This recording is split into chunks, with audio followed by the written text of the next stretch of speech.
पहला वेनेजुएला पर अमेरिका का सबसे बड़ा हमला है ये। काराकास में अमेरिका की भीषण बमबारी, जिसके बारे में सुमेरा आपको अभी तक बता रही थी। अमेरिकी विमानों ने काराकास में गिराए बम। ये वेनेजुएला की राजधानी, यहां कार्टेल ऑफ सन्स का वेनेजुएला कहता है कि इल्जाम लगाकर हम पर, ये कहते हुए कि ये ड्रग सिंडिकेट हम चला रहे हैं और हमारे तेल पर निगाह, ये वेनेजुएला की तरफ से कहना है। जबकि अमेरिका ये कह रहा है कि बहुत हो गया, सालों साल ये 24% कोकेन पूरी दुनिया की, उसके लिए ट्रांजिट रूट का काम करता है वेनेजुएला, और अब ये और नहीं चलेगा। और इस तरीके से ये हमला बोल दिया गया। अभी सितंबर से अभी तक सुमेरा 135 लोग मारे गए हैं और करीब 35 नावें डिस्ट्रॉय कर दी गई हैं। और ये देखिए आज शिप्स पर अटैक किया गया है। लेकिन देखिए अमेरिका की रणनीति देखिए, दुनिया में अमेरिका हाई मॉरल ग्राउंड लेकर कोकेन के पर अटैक करना है, ड्रग ट्रैफिकिंग को रोकना है। लेकिन दरअसल ये कहना है वेनेजुएला की तेल पर नजर है, और तेल पर इसलिए भी नजर है क्योंकि रूस के पास तेल है, और इस वजह से रूस को काउंटर करने के लिए अमेरिका को अपने आप को और ताकतवर बनाना है। वेनेजुएला में सरकार को परिवर्तन वो कराना चाहते हैं और अपने पसंद की सरकार वहां चाहते हैं। मादुरो परिवार के साथ बंकर में मौजूद हैं, बंकर में पहुंच चुके हैं, बंकर से ही देश को संबोधित भी करेंगे। मादुरो ने इमरजेंसी भी डिक्लेयर कर दी है देश में, लेकिन मादुरो कितना कुछ कर पाएंगे, उनका साथ दुनिया में कौन देने के लिए और किस हद तक साथ देने के लिए तैयार है, ये इस वक्त जानना बहुत जरूरी है। क्योंकि अमेरिका अगर हमला कर रहा है तो रूस और चीन साथ तो खड़े हैं, लेकिन साथ किस हद तक देंगे, ये जानना इस वक्त मादुरो के लिए बहुत जरूरी है। और मादुरो लगातार ये मुलाकात कर रहे थे। उनकी मुलाकात विदेश मंत्री से भी हुई थी, चीन के विदेश मंत्री, चीन के स्पेशल एनवॉय से भी हुई थी, कि माफ कीजिएगा 10 घंटे पहले। और उसके बाद अब कुछ समय बाद रूस भी बयान जारी करने वाला है दिनेश, और चीन भी बयान जारी करने वाला है। रशिया और चाइना के साथ देंगे। 350 बिलियन बैरल तेल 2023 तक जहां का मापा गया, और कहा गया कि दुनिया के सबसे बड़े तेल रिजर्व यहां पर हैं। क्या वाकई वेनेजुएला के उन तेल रिजर्व पर अमेरिका की निगाह है? वेनेजुएला हमले पर इस वक्त का बड़ा अपडेट आपके सामने, कुछ ही देर में मादुरो संबोधित करेंगे। बंकर के अंदर कैमरे बुलाए गए हैं, मादुरो का संबोधन यहीं से होगा। चीन में आपात बैठक बुलाई गई है, चीन में भी इमरजेंसी बैठक बुलाई गई है। तो क्या चाइना वाकई इस बारे में सोच रहा है कि वो सिर्फ बयान से नहीं, जमीन पर भी कुछ करके दिखाएगा और वेनेजुएला का साथ देगा? ये बड़ा सवाल है। हमारे साथ जुड़ने वाले एक्सपर्ट्स आपको बताएंगे कौन खिलाफ है, कौन साथ है। कोलंबिया साथ है, कितना साथ है? रशिया साथ है, कितना साथ है? चाइना साथ है, कितना? हमारे साथ जुड़ने वाले कर्नल शैलेंद्र हमारे साथ यहाँ इस चर्चा में जुड़ गए हैं। विदेश मामलों के जानकार मनीष त्रिपाठी जी भी हमारे साथ इस चर्चा में हैं। आप सबका बहुत स्वागत है। लेकिन पहले जरा ये खबर देखिए सुमेरा। जी हाँ, इस वक्त की बड़ी खबर आपको बता देते हैं। हमले में अमेरिका की तीनों सेनाएं शामिल हैं। तो देखिए, एयरफोर्स, नेवी और आर्मी का ये जॉइंट ऑपरेशन है। अमेरिका की स्पेशल फोर्सेस भी वेनेजुएला में दाखिल हुई हैं। अमेरिका के मरीन कोर वेनेजुएला में दाखिल हुए हैं। स्पेशल फोर्स ने चलाया है इस पूरे ऑपरेशन को। लेकिन अगर ग्राउंड फोर्स भी पहुंची है, अगर स्पेशल फोर्स भी वेनेजुएला में दाखिल हुई है, तो अमेरिका की रणनीति क्या है, ये जानना बहुत जरूरी है। हमारे साथ शैलेंद्र सिंह जी मौजूद है। शैलेंद्र जी, आमतौर पर अमेरिका से ये एक्सपेक्ट किया जाता है कि अगर आप ग्राउंड फोर्सेस बाद में भेजी जाती हैं, पहले मिसाइल अटैक, पहले एयर अटैक होता है, लेकिन इस वक्त तीनों फोर्सेस शामिल हैं, ग्राउंड फोर्सेस भी हैं, स्पेशल फोर्सेस भी हैं। अगर ग्राउंड फोर्सेस को भी वेनेजुएला में उतारा है तो क्या है उद्देश्य अमेरिका का? क्या बहुत तेजी से इस ऑपरेशन को अंजाम तक पहुंचाना है? जय हिंद, नमस्कार। देखिए, हमें सिलसिलेवार चीज़ों को देखना पड़ेगा। पहला डिक्लेरेशन यूएस का था, है और अभी तक रह रहा है कि हम ड्रग्स के खिलाफ लड़ रहे हैं। आप ड्रग्स के खिलाफ अगर लड़ रहे हैं तो आपको अपाचे हेलीकॉप्टर भी चाहिए, चिनहुक भी चाहिए, आपके फाइटर एयरक्राफ्ट भी चाहिए, नेवल शिप भी चाहिए, ग्राउंड फोर्सेस भी चाहिए, स्पेशल फोर्सेस भी चाहिए। भाई वाह, क्या एक्सक्यूज़ है दुनिया के लिए। और दुनिया भी इतनी बेवकूफ़ बन रही है कि इस एक्सक्यूज़ को बाय कर रही है कि जी ये तो ड्रग्स के लिए लड़ाई हो रही है, ऑयल के बारे में जिक्र नहीं हो रहा। और एक बात बता दीजिए मुझे कि अगर यूएस का मॉरल हाई इतना ज़्यादा है for the so called drugs या टेररिज्म, तो उसका टारगेट नंबर 1 तो पाकिस्तान होना चाहिए था, मैक्सिको होना चाहिए था, उसके घर के पड़ोस में जो है।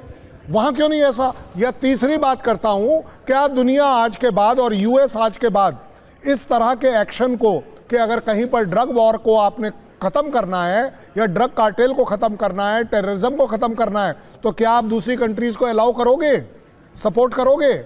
आपने एक और बात करी, चाइना सपोर्ट। लिखवा लीजिए मेरे से, पत्थर पर लकीर लगा लीजिए। चाइना कभी किसी कंट्री की लड़ाई में नहीं आने वाला। चाइना कभी किसी कंट्री की लड़ाई में नहीं आएगा। कर्नल शैलेंद्र ये बात कह रहे हैं कि यहाँ क्या ड्रग कार्टेल को खत्म करने का बहाना लेकर किसी मुल्क पर यूं हमला बोला जा सकता है? जरा सुनिए, देखिए यहाँ क्या हालात है अभी वेनेजुएला में, फिर अगली ब्रेकिंग आपको दिखाते हैं।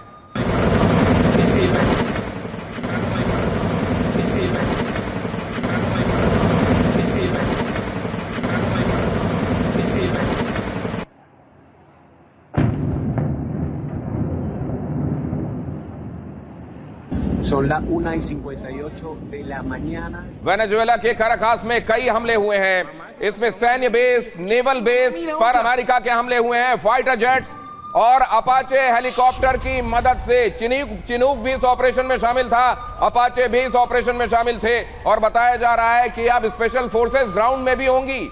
तो क्या ये वेनेजुएला में सत्ता परिवर्तन के लिए है या वेनेजुएला के तेल रिजर्व पर अपना शिकंजा पूरी तरह से कस देने के लिए, या वाकई ड्रग कार्टेल पूरी दुनिया के लिए ड्रग एक अभिशाप है? लेकिन क्या ऑपरेशन ये बता रहा है कि ये ड्रग के खिलाफ हो रहा ऑपरेशन है? संदीप त्रिपाठी जी।